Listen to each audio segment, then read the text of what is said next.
বেনারস ভারতের একটি প্রাচীন নগরী। এই অঞ্চলটি সমগ্র ভারতবাসীর কাছে অত্যন্ত জনপ্রিয়। হিন্দুদের জন্য এটি একটি পবিত্র তীর্থস্থান। এর প্রাচীন নাম ছিল কাশী।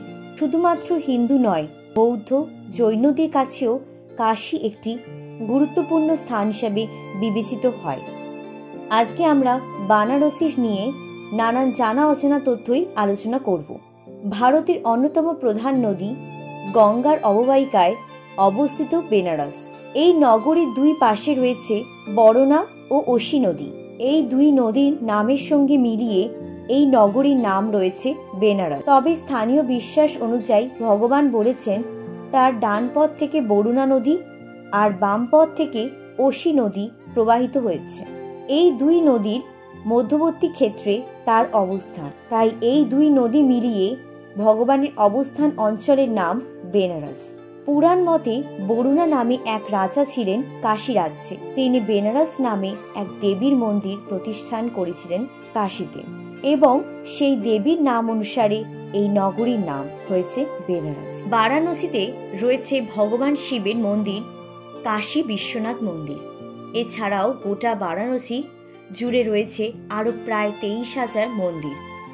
মন্দির নগরী বারাণসীর গা ঘেঁষে বয়ে চলেছে গঙ্গা নদী।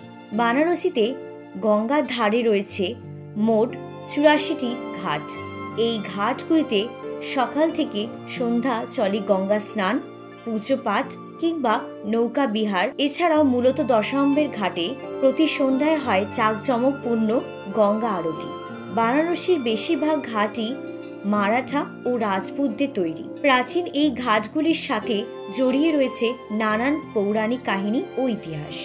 ঐতিহাসিক ও ধর্মীয়ভাবে গুরুত্বপূর্ণ বেনারসের সবচেয়ে বিখ্যাত এই ঘাটগুলো দুই নদীর মধ্যস্থলে হওয়া অনেকগুলো ঘাট রয়েছে।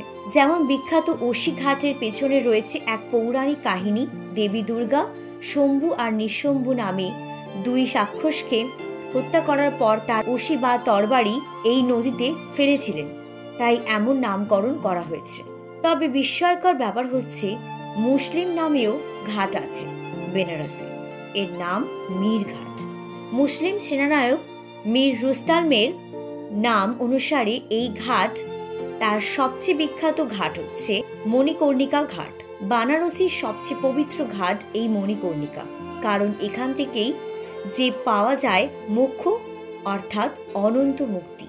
ঘাটগুলোর অন্যতম আকর্ষণ হল সন্ধ্যাকালীন গঙ্গা আরতি। শত শত প্রদীপের আলোয় সেজে ওঠে ঘাটগুলো। এমন আয়োজন আর কোথাও দেখা যায় না। হাজার হাজার দর্শনার্থীদের বিশ্বাস, যুক্তি, তর্ক সব মিলেমিশে এক আধ্যাত্মিক পরিবেশের সৃষ্টি হয়। এই কারণে বেনারসকে বলা হয় সিটি অফ লাইটস। ধনী মানুষেরা তাদের জীবনের শেষ প্রান্তে এই শহরে বা তার আশেপাশে বসতি স্থাপন করে। এখানকার হোটেল ভবনগুলো ব্রিটিশ আমলে তৈরি। সারা পৃথিবীর কাছে এই শহরের আকর্ষণ অন্যরকম। ফলে দেশে বিদেশি ধর্মপরায়ণ, ফটোগ্রাফার, ব্যবসাদার, গরিব বড়লোক সব ধরনের মানুষজনকেই এখানে দেখা যায়। বিশ্বের নানা প্রান্তে ছড়িয়ে থাকা নানা জানা অজানা তথ্য জানতে সাবস্ক্রাইব করুন বিশ্ব ব্রহ্মাণ্ডের রহস্যে।